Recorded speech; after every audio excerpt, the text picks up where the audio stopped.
I'll tell you exactly where it began, not in some fog-drenched graveyard or crumbling mine shaft. It started at Blackwood Overpass, Tennessee side of the Appalachians, right where the earth swallows the last of the old westbound track. Locals won't even call it an overpass anymore, just a sinkhole, a dead cut. But the name stuck in the maps. Blackwood, fitting. It was October. Early frost had already dusted the ridge. Trees stood black against moonlight, every leaf long gone. My boots crunched dry shale as I moved. I was there for a job, a simple survey gig, clearing the old logging rail bed, converting it into a nature trail. Government contract. I didn't care about history, until history reached up and played me a song.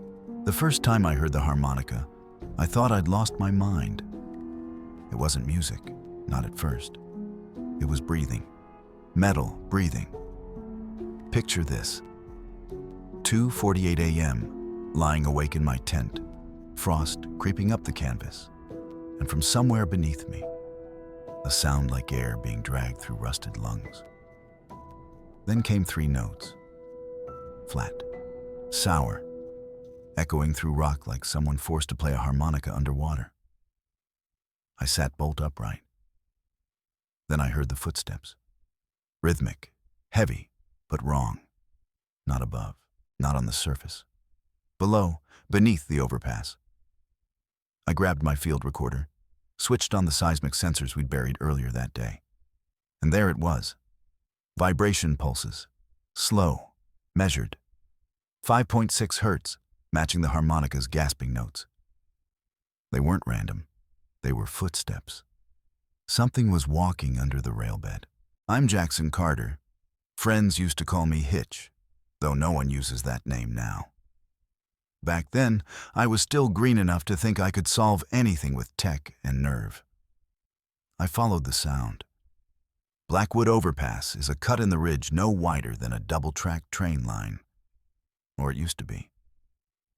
Since the collapse in '74, the Earth's devoured most of it. At night, it just looks like a black scar in the hills. I stood at its edge, every instinct in me screaming to turn back. But the song kept playing. 3 notes. Pause, then 3 more. I knew, in that moment, the brakeman wasn't a myth. Locals had whispered about him. A miner's son, small boy who used to play harmonica along the tracks until he vanished one winter storm. Some said he fell beneath the railhead. Others swore they heard him playing days after his death, deep beneath the mountain where no harmonica should sound. The song was his signal, a warning or a call. I saw him that night. At 3:12 a.m., moonlight cut through the fog. And there, half emerged from the collapsed tunnel's maw, he stood, or what used to be him, tall as a man, built of iron plates riveted together like pieces of an engine that never fit, wire ribcage glimmering with condensation. Face. No face. Just a yawning jaw held open by rusted rebar, and wedged inside that jaw, a harmonica, wedged so deep it looked fused to bone. He dragged something behind him. Rails, lengths of wet, rust-slick rail, looped over his shoulders like chains. And as he walked, that harmonica screamed with every step. 3 notes, step, 3 more. Each tone wasn't music, it was breath. Forced, ragged. And then, he looked at me. No eyes, just the jaw. But he saw me, and the harmonica wheezed once. Long, low. I should have run. Instead, I lit my magnesium flare, threw it. The brakeman staggered, silhouetted in burning white. The harmonica shrieked. And then he sank, not backward, downward, dragged back into the tunnel by chains of his own making. Silence fell. I stood shaking in that white glare until dawn. When the sun rose, frost melted at the tunnel mouth. Our vibration sensors were dead. But when I checked the logs, 7 pulses, not rising, falling, directly beneath my tent. The harmonica had played its first tune, and it had found me. I thought leaving Blackwood Overpass behind would end it. I packed up, drove 3 counties south, didn't look back. But tunes don't care about distance. The brakeman found me again in Bryson City, in the old switch yard where iron once ruled and time still smells like coal dust and rain. I wasn't working by then, I was running. Yet on my second night there, with no tracks left and signal towers rusted silent, the harmonica came. Not from the tunnels this time, from the air. It started like static in the air, like distant whistle song. But soon I knew. It wasn't the wind. It was him. The harmonica's second tune, and it wasn't broken anymore. He'd remembered the melody, 7 notes now. Steady, deliberate, as if the brakeman had learned something since Blackwood.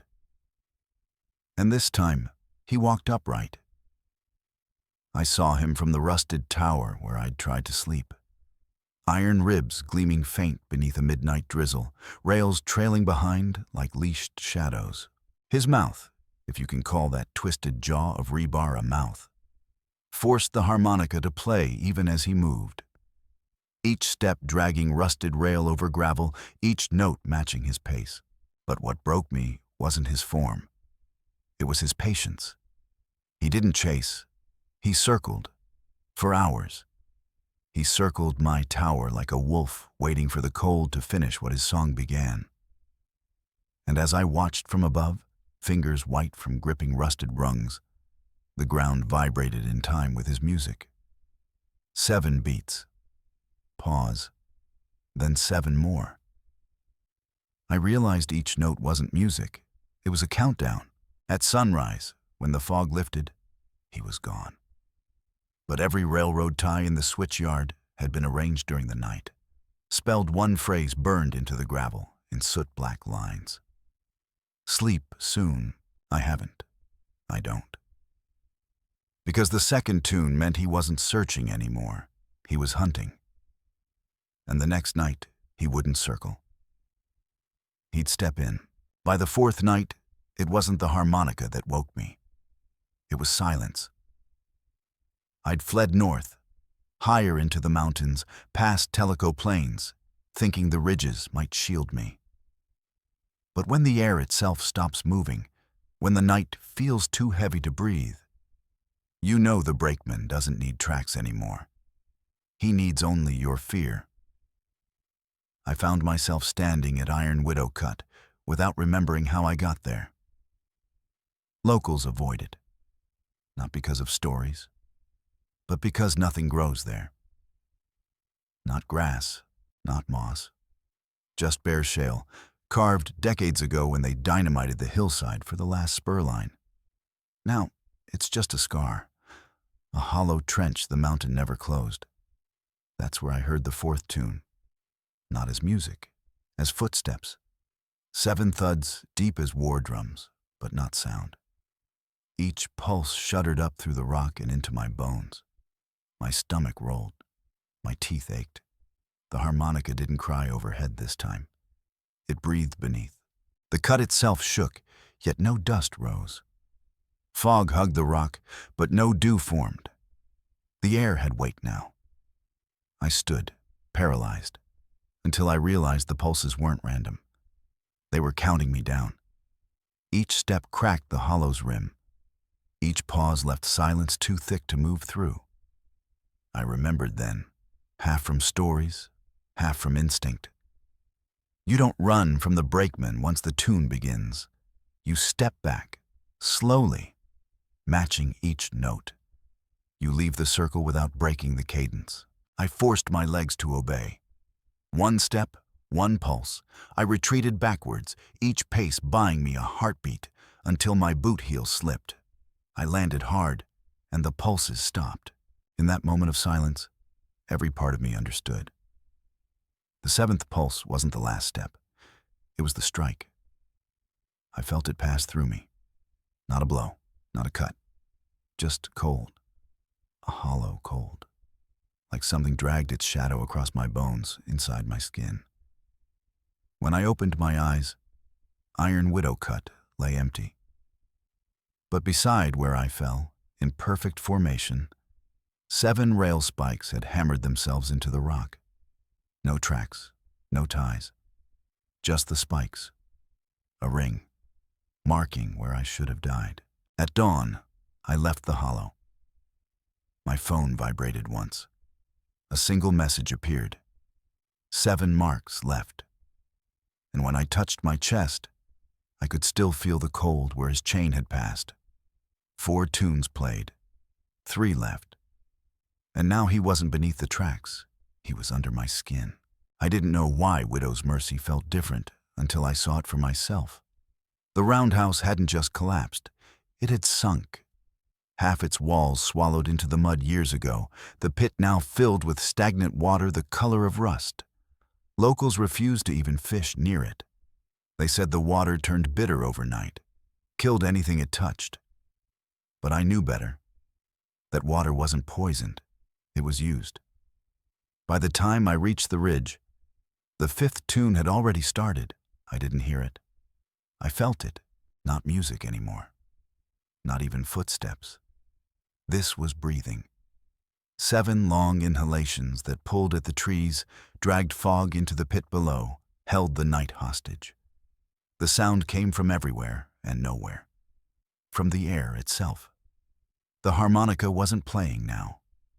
It was gasping. The sunken roundhouse at Widow's Mercy sat like a crater in the land. I stood at the edge, every part of me screaming to back away. But I couldn't. Something deeper held me there. Below, in the center of that flooded pit, something stirred. The water wasn't rising. It was spinning. Not fast, but with purpose, as if being stirred from beneath. Fog pressed tighter around me, so thick I could feel it clawing at my skin. Then the breathing stopped, and the brakeman surfaced. He didn't rise like a man. He didn't climb like a corpse. He unfolded. Chains of rusted rail pulled tight against the walls, dragging his frame upward. The harmonica, now fused deeper into his jaw, sounded hollow, slow, and I understood in that moment the song wasn't his anymore. It never had been. The brakeman wasn't the curse. He was the key. The roundhouse hadn't drowned him.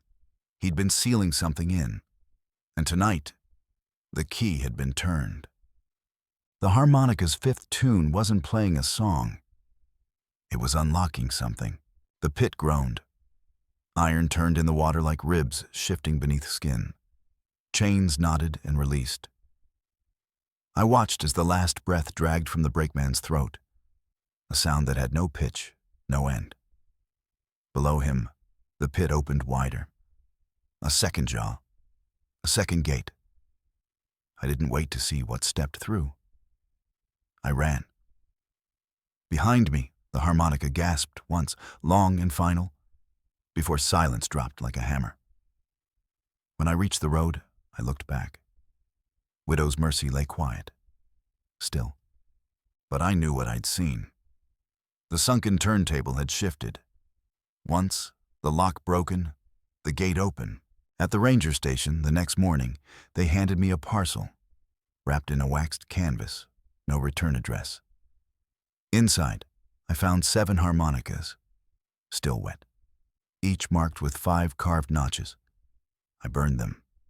It didn't matter. That night, I heard the 6th tune, and it wasn't playing from below anymore. It was inside the stone. The 6th tune came before midnight. I felt it long before I heard it. My boots skidded to a stop on the loose shale above Ash Hollow, and the ground shifted beneath me, not like tremors, not like footsteps, but as if something beneath the ridge had begun to breathe against the stone itself. I stood frozen, staring down into the empty trench that used to be a logging spur. And that's when the sound started. Not the harmonica, not this time. What came was lower, slower, a heartbeat made of iron. 7 pulses, deep, deliberate, spaced perfectly. Each one struck through the mountain like a bell no human could hear, but every part of me felt. By the 4th pulse, I realized I wasn't standing over anything. I was standing inside it. The trench itself had been hollowed, not by water or erosion, but by something that dragged itself forward inch by inch, bleeding rust and steam and memory. Then the harmonica came back, not carried on air, but shivering through the rock under my feet. 7 notes, shorter now, sharper, as if the melody itself was being carved into the mountainside. That's when I saw the trench moving. Slowly, stones grinding aside like teeth being forced open. Not the trench, a throat, a passage. And the brakeman was inside it. Not walking, not floating. He was fused to the walls. Rails bolted through his ribs, dragging the mountain open around him as he moved forward. The harmonica wasn't in his mouth anymore. It was embedded into the stone itself, screaming as the earth cracked wider. I turned to run, but my legs wouldn't move. Every pulse from below twisted my balance. The trench was a song now. My bones were trapped in its rhythm. I thought about the old stories, how Appalachian miners believed the earth itself could be tuned. And once it sang, no man could outrun the melody. The brakeman had learned to play the mountain. I don't remember how I got out. Only that when I woke hours later, the trench behind me had changed. Where once a crooked line ran through Ash Hollow, now there stretched a perfect channel, 7 miles long, scorched black along its edges. From above, it formed the shape of a harmonica, and cut into the stone along its frame were 6 deep notches. When I reached the nearest ranger station, they showed me satellite images taken just after dawn. Not a geological fault, not a sinkhole, a symbol, deliberate, man-made, or something worse. 1 song remained. And now, the mountain wasn't what was singing. It was what was listening. The final tune didn't wait until night. It began just after sunset. And this time, the harmonica didn't play from beneath. It played from behind. I felt it before I heard it. A pressure against my spine, the sensation of being watched from every direction, the land itself holding its breath. I was back near the old railhead grave, the very end of the abandoned spur where Blackwood first swallowed its dead. I shouldn't have returned, but part of me knew the brakeman's song had nowhere else to end. At 8:09 p.m., the harmonica screamed. No melody, no rhythm. Just a single continuous note forced through rusted lungs, vibrating through the rocks into my ribs, cracking the silence around me like frost-breaking glass. The ground under the railhead split without sound. Dust hovered weightless as iron beams, warped and twisted like splintered bones, rose from beneath the soil. And there he was, no longer dragging rails, no longer walking. He was complete. The brakeman stood 12 feet tall now, his torso fused from shattered engine parts, ribs welded from rusted rebar, his jaw stretched impossibly wide. The harmonica wasn't clutched between his teeth anymore. It was embedded in his skull, hammered so deep that I could see the metal burning red from within. Every part of him shook as he drew in air, not to breathe, but to fuel the scream. I couldn't move. Around me, the earth cracked. The graves cracked. The old ties we thought the land had forgotten were unearthed, forming a spiral around me. And with every second that passed, I realized the 7th tune wasn't playing for him. It was for me. The brakeman's final song wasn't a melody. It was a command. Each pulse of the harmonica forced my heart to beat out of sync. Each note shortened my breath. The scream rose higher, dragging air from my lungs tightening my throat. My body wanted to fall forward, to kneel. His song was writing itself into my bones. I did the only thing I could. I whistled. Off-key, out of tune, cracked, dry-throated, pathetic. The brakeman flinched. The harmonica's scream fractured, shattered, fell silent for half a heartbeat. He staggered, rails clattering against the spiral of unearthed ties, his entire frame spasming like a dying engine. I whistled again. I forced myself to keep doing it. Each wrong note broke his rhythm. Each cracked breath forced my own heartbeat back into place. The harmonica shrieked once, long and low, and then it stopped. The brakeman collapsed inwards, his chains coiling around his own ribs, his frame folding like a marionette cut loose. The harmonica, still burning red, dropped from the ruin of his skull and sank back into the soil. I stood alone in silence, until the earth beneath my feet breathed once, slow and final, and the spiral of old rail ties pulled themselves back underground. When dawn came, I found only one thing left where he had stood. A single lantern, my grandfather's, flickering, and inside it, resting where the flame should have been, was a harmonica. Still warm, still waiting, carved along its side, 7 notches, and beneath them, one last message, written like rust along the metal's edge. 7 played, 1 breath owed. I don't know if that breath is mine or yours, but somewhere in Appalachia, the railbed isn't silent. It's listening,